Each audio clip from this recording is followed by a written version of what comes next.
So hey everyone, welcome back to the channel motor arts. तो guys कैसे हैं आप सब? आई होप अच्छे होंगे। तो आ गया हूँ फिर एक अच्छी सी एक इंटरेस्टिंग इन्फॉर्मेशन नॉलेजेबल वीडियो के साथ। तो आपको छोटी सी इन्फॉर्मेशन देनी है। और अभी तक जितनी भी मैंने वीडियो डाली हैं सब पे एक कमेंट ज़रूर आता है, एक ना एक दो तीन मतलब कमेंट ज़रूर आते हैं कि भाई सेकेंड हैंड यूज्ड बाइक के ऊपर वीडियो बनाओ कि कैसे लें, क्या क्या चीज़ चेक करनी चाहिए और क्या चीज़ें नहीं चेक करनी चाहिए। तो आज उसी टॉपिक के ऊपर हम बात करने वाले हैं कि अगर आप सेकेंड हैंड मार्केट से कोई बाइक लेते हो तो किन किन चीज़ों का, किन किन पॉइंट्स का ध्यान रखना चाहिए। और देखो एक चीज़ मैं पहले बता देता हूँ, थोड़ा ध्यान रखना है मेरी इस बात का। ये वाले पॉइंट्स मतलब कोई मैंने कहीं बाहर से नहीं देखे, ये वाले जो पॉइंट है वो मैंने अपने पास से बनाए हैं।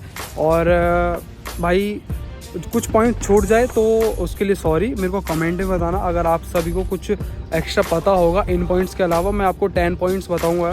तो वीडियो को पूरा देखना, वीडियो अच्छा लगे तो लाइक कर देना, शेयर कर देना, कमेंट करके ज़रूर जाना। तो ये पॉइंट्स मेरे खुद के पॉइंट्स हैं, मैं किसी को कॉपी करके नहीं बोल रहा हूँ। तो चलो शुरू करते हैं वीडियो को।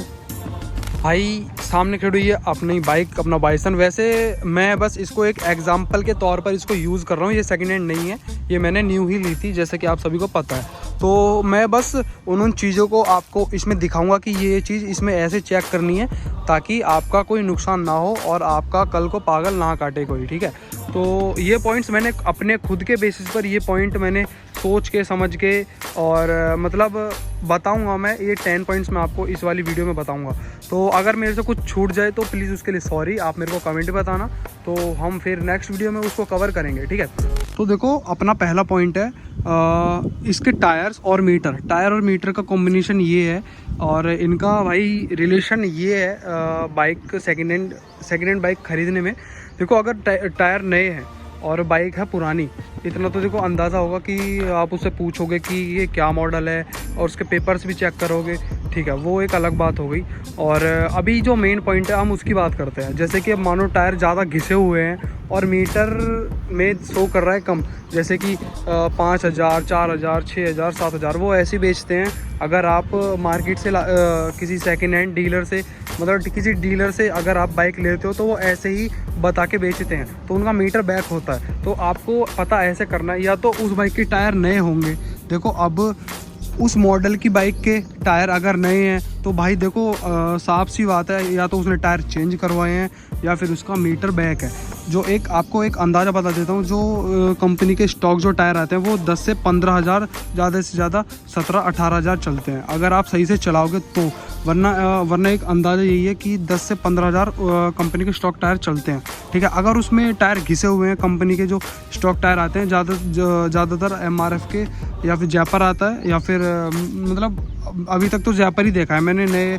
अगर आप RS 20 200 सेगमेंट की या फिर कोई भी स्पोर्ट बाइक लेने जा रहे हो, ठीक है, मैं अभी खाली अपनी RS की बात कर रहा हूँ, ठीक है। अगर आप RS लेने जा रहे हो ना सेकेंड हैंड मार्केट में, तो ये चीज़ चेक कर लेना, ओके। RS में ज़्यादातर MRF के ही जयपर टायर आते हैं। तो अब आपको देखना ये है, टायर MRF का जयपर है उसमें, और अगर टायर घिसा हुआ है और मीटर में दिख शो कर रहा है कम, तो या समझ जाना इस बाइक का मीटर बैक है, मतलब मीटर बैक करवा देते हैं वो, मीटर में छेड़छाड़ हो जाती है। अगर उस बाइक के टायर नए हैं और बाइक चली है मतलब बाइक कम चली है, तो देखो एक ये भी हो सकता है कि उसने टायर चेंज करवा दिए हो पहले ही, ठीक है। पर लेकिन इस चीज़ का थोड़ा ध्यान रखना, ओके। अभी बात करते हैं अपने दूसरे पॉइंट की। तो पहले आपको चेक करनी है उसकी चेसिस, ठीक है। चेसिस चेक क्यों करनी है? अगर चेसिस पेंट है या फिर कहीं से उसमें जंग आ रहा है या फिर उसमें स्क्रैचेस हैं ज़्यादा, तो भाई वो दिक्कत वाली बात हो सकती है। या तो वो बाइक एक्सीडेंटल है या फिर उसने पेंट करवा रखी है, क्योंकि बहुत से रिस्टोर कर देते हैं चीज़ों को, या फिर उसने चेंज करवाई है, ठीक है। यही होता है ज़्यादातर केसेस में, तो ठीक है। ये हो गया अपना दूसरा पॉइंट। अब बढ़ते हैं अपने तीसरे पॉइंट की तरफ, जो कि एक मेन पॉइंट भी है, ठीक है। वो भाई इंजन कैसे चेक करना है आपको। जो इंजन की ये जो आप लाइन देख रहे हो ना, ये जो ये लाइन, एक मिनट फोकस नहीं हो पा रहा, जो ये लाइन देख रहे हो, ये जो लाइन्स है, ये लाइन देख लेना आप। तो ये लाइन से कोई ग्लू या किसी भी तरह का कोई मटेरियल गम वगैरह बाहर नहीं आना चाहिए। अगर वो बाहर आ रहा होगा तो भाई ये दिक्कत वाली बात इसलिए हो सकती है क्योंकि उस बाइक का इंजन बिल्ड किया है या फिर मतलब रीबिल्ड बोल सकते हैं, बांधा गया है, जो भी है। देखो जैसे ये गैप्स है ना, ये वाइट वाली आपको लाइन दिख रही है, इससे कोई ग्लू ब्लू बाहर नहीं आनी चाहिए। अगर वो आ रही होगी तो भाई साफ सीधी सी बात है उसका इंजन बंधा है, बाद में उसके इंजन में कुछ प्रॉब्लम हुई होगी, वो तो उस डीलर को ही पता है या फिर उस बेचने वाले को पता है, ठीक है। तो भाई अपना चौथा पॉइंट है, बाइक को आपको स्टार्ट करके देखना है, ठीक है। अगर स्टार्ट करते टाइम ही बाइक ठंडी होनी चाहिए। ठंडी, अगर बाइक ठंडी है तो वो अगर उसमें कोई आवाज़ होगी किसी भी तरह की, वो ठंडी बाइक को पता चलेगी। अभी इस पॉइंट को रखते हैं साइड में। तो पहले ये अपने चौथे पॉइंट की बात कर लेते हैं, ठीक है। इसको मैं आगे बताऊँगा आपको। तो बाइक को आपको स्टार्ट करके देखना है, ठीक है। अगर बाइक में से वाइट स्मोक आ रहा है तो भाई इंजन में कुछ दिक्कत है, इंजन में काम हुआ है या होने वाला है या फिर वो काम मांग रहा है, ठीक है। आपको आइडल पे छोड़ना है। अगर आइडल पे उसमें मतलब स्मोक आ रहा है साइलेंसर से तो भाई दिक्कत वाली बात है, क्योंकि देखो इंजन में प्रॉब्लम ब्लैक स्मोक से नहीं होती, ब्लैक इनमें आता भी नहीं है, वो कार वार का सीन होता है, इनमें इतना ब्लैक स्मोक नहीं आता है। मतलब स्मोक आना ही नहीं चाहिए, वाइट हो या ब्लैक हो, स्मोक आना नहीं चाहिए बाइक में, ठीक है। ये चीज़ मैं आपको बता देता हूँ, बाइक में कभी भी स्मोक नहीं आता है अगर बाइक ठीक हालत में है। तो अगर वो ख़राब होगी तो उसमें वाइट स्मोक आने लगेगा, ठीक है, ये होता है। तो आपको ये चेक करना है। एंड फिर अगर वैसे भी नहीं आ रहा है, आइडल पे नहीं आ रहा है, तो आपको रेव करके देखना है, बाइक को रेव करना है, ज़्यादा रेव मतलब थोड़ा सा ज़्यादा रेव करके देखना। अगर वो स्मोक छोड़ रही है तो भाई इंजन में प्रॉब्लम है उसकी, अगर नहीं छोड़ रही है तो बाकी कोई प्रॉब्लम नहीं है, देख सकते हो बाइक को। और भी अभी मैं आगे पॉइंट बताऊंगा। अभी बढ़ते हैं अपने पांचवें पॉइंट की तरफ। पांचवा पॉइंट है भाई, बाइक के सारे इलेक्ट्रॉनिक्स आपको चेक करने हैं। वो कैसे चेक करने हैं? पहले आपको चाबी ऑन करनी है, ये देखो सब यहाँ पे जब आप चाबी ऑन करोगे ना तो सारे इलेक्ट्रॉनिक्स एकदम ऑन हो जाएंगे। वो फिर कुछ सेकंड बाद वो सारे बंद हो जाएंगे। जब आप बाइक स्टार्ट करोगे तो वो सारी नोटिफिकेशन दिखाएगा। ओके, अभी बाइक स्टार्ट नहीं है एकदम। हम जैसे मैं चाबी ऑन करूँगा, देखो सारे एकदम इलेक्ट्रॉनिक जितने भी इसमें शो करता है वो सब ऑन हो जाएंगे। ये देखो सारे ऑन हो गए, ठीक है। तो ये परफेक्टली वर्क कर रहा है। और फिर आपको देखना है पास मार के कि उसके हेडलाइट्स वर्क करनी है, जो लैंप्स है हेड लैंप्स है वो वर्क कर रहे हैं। अगर उसमें प्रॉब्लम होगा तो भाई वायरिंग में कहीं प्रॉब्लम होगा।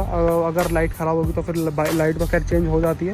बट मेन बात है वायरिंग की, वायरिंग में कोई प्रॉब्लम नहीं होनी चाहिए। तो सारे स्विचेस काम करनी चाहिए, जितने भी स्विच हैं बाइक में, सब जितने भी इलेक्ट्रॉनिक इंडिकेटर है, फिर गियर पोजिशन इंडिकेटर है। आरएस में नहीं आता, आरएस में गियर पोजीशन इंडिकेटर नहीं आता, वैसे इंडिकेटर्स आते हैं सारे। ये चेक करना है आपको, ये लाइट्स वाइट्स पास हॉर्न सब चीज़ चेक करनी है। सेल्फ तो भाई मेन चीज़ है, वो तो आप देखोगे सबसे पहले क्योंकि बाइक स्टार्ट ही उससे होगी। तो ठीक है, पांचवा पॉइंट था ये ज़रूर चेक करना है आपको। अब बढ़ते हैं छठे पॉइंट की तरफ। ये बहुत ज़्यादा ज़रूरी वाला पॉइंट है बाइक के लिए।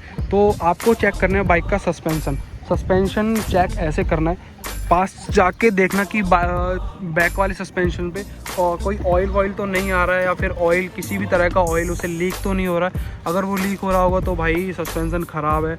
ऑब्वियस सी बात है भाई, सस्पेंशन ऑयल ही लीक होता है, वो जब ही ख़राब होता है, ठीक है। बैक वाला सस्पेंशन चेक करना है, वो कंपनी का होना चाहिए। नाइट्रॉक्स का इसमें मोनोशॉक आता है बैक वाला, वो कंपनी का होना चाहिए और किसी भी तरह का लीकेज नहीं होना चाहिए ऑयल में, ठीक है। अब फ्रंट वाले चेक करने हैं। फ्रंट वाले कैसे चेक करने हैं वो तो भाई सभी को पता है, देखो नॉर्मल सी बात है, बट लेकिन मैं आपको point two point step by step बता रहा हूँ। तो यहाँ पे देखना, ये जो सील है ना, यहाँ पे ज़्यादातर यहीं से लीकेज होते हैं। थोड़ा सा भी अगर एक बूंद भी बाहर आ रहा है ना, वो आप भाई वो सॉकर ख़राब होने वाला है, वो हो जाएगा। जैसे आपको चलाओगे ना वो ख़राब हो जाएगा, ठीक है। नॉर्मल सी बात है। आपको सस्पेंशन ज़रूर चेक करने हैं बाइक के, हर एक पार्ट बाइक का ज़रूरी है, इसलिए मैं पॉइंट टू पॉइंट आपको बता रहा हूँ। तो इन बातों का ज़रूर ध्यान रखना है, ठीक है। तो गाइस अभी बढ़ते हैं अपने नेक्स्ट पॉइंट की तरफ, जो कि बाइक का अलाइनमेंट कैसे चेक करना है भाई, वो आपको चला के चेक करना है। बाइक चलाओगे और आपको हैंडल से हाथ छोड़ना है, वो किसी सेफ रोड पे जाके करना है, किसी मतलब ऐसे क्राउडी एरिया में जाके नहीं करना है। वो थोड़ा हार्मफुल हो सकता है आपके लिए भी एंड लोगों के लिए भी, दूसरे लोगों के लिए। तो आपको करना ये है, किसी अच्छे से ऐसे खाली से रोड पे आना, रोड पे आके थोड़ा सा बाइक को तेज़ चलाना एंड उसका हैंडल छोड़ना। अगर बाइक इधर उधर जाती है, हैंडल वॉबल कर रहा है, तो समझ जाना वो बाइक एक्सीडेंटल है, उस बाइक पे काम हुआ है, क्लेम लिया गया है, ठीक है। तो ये ज़रूर करके देखना है आपको। अगर हाथ भी ना छोड़ो तो हल्का सा हैंडल पकड़ना। अगर बाइक टेढ़ी चल रही है, इधर उधर जा रही है, तो उसमें बाइक में काम होना है और वो एक्सीडेंटल है। ये तो भाई 100% मैं श्योरिटी के साथ कह सकता हूँ कि वो बाइक एक्सीडेंटल होगी, क्योंकि बेशक बाइक पूरी ख़त्म होना ही एक एक्सीडेंट नहीं है, वो थोड़ी सी ठुकी हुई भी उसकी जो कॉन्सेप्ट होता है या फिर सस्पेंशन रॉड्स होती है उनको मतलब डैमेज कर देता है। तो भाई ये चीज़ ज़रूर चेक करनी है आपको। और अभी बताता हूँ मैं अपना अगला पॉइंट, जो कि है भाई इसका ऑल सर्विस रिकॉर्ड। तो देखो वो आपको सब दिखाएगा, डीलर या फिर किसी आप मतलब किसी बंदे से लेते हो, अलग से लेते हो, OLX वगैरह, इधर मतलब बहुत से ऐप हैं जहाँ पे आपको ऐसे सेकंड हैंड बाइक्स कार सब मिल जाएंगे।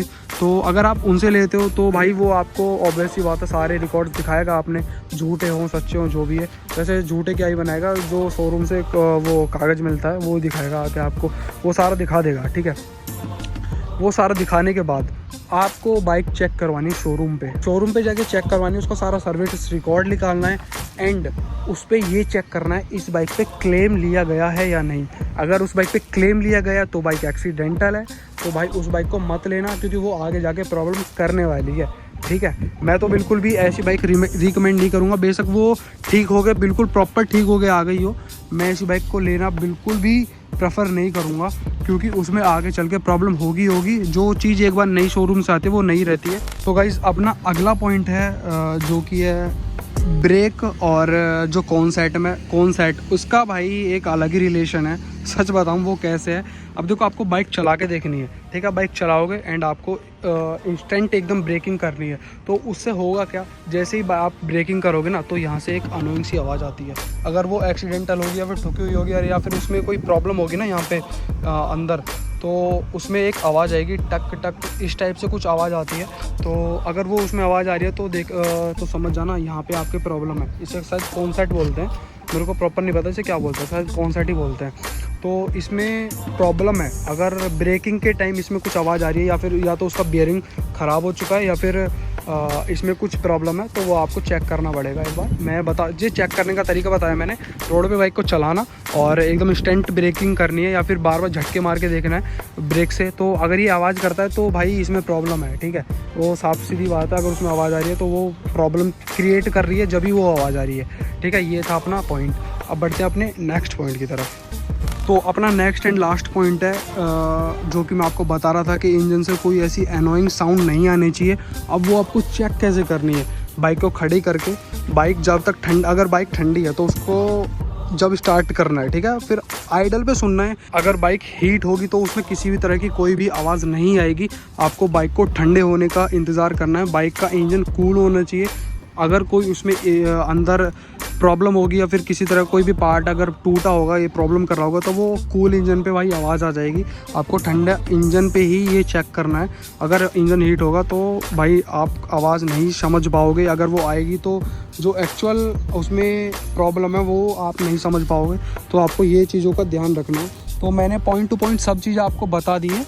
तो बाकी मिलता हूँ मैं आपको नेक्स्ट वीडियो में। अगर कोई भी पॉइंट स्किप कर दिया है मैंने या फिर मैं बताना भूल गया हूँ, बाकी जो मैंने पॉइंट याद कर रहे थे या फिर मैंने एक जगह लिखे थे वो सारे मैंने आपको बता दिए हैं। अगर कोई भी स्किप कर दिया छोड़ दिया है तो अपना पॉइंट ज़रूर कमेंट में लिख के जाना कि भाई ये वाला था, ये वाला भी बताना चाहिए था। तो वो मैं अगली वीडियो में कवर कर दूँगा जब मैं नेक्स्ट वीडियो बनाऊँगा। तो कमेंट करके बताना भाई वीडियो कैसा लगा और अपनी प्रॉब्लम्स भी बताना, तो किस चीज़ के ऊपर आपको वीडियो चाहिए वो भी बताना। बाकी मिलता हूँ मैं आपको नेक्स्ट वीडियो में, अच्छी सी वीडियो में। तो भाई बाय बाय।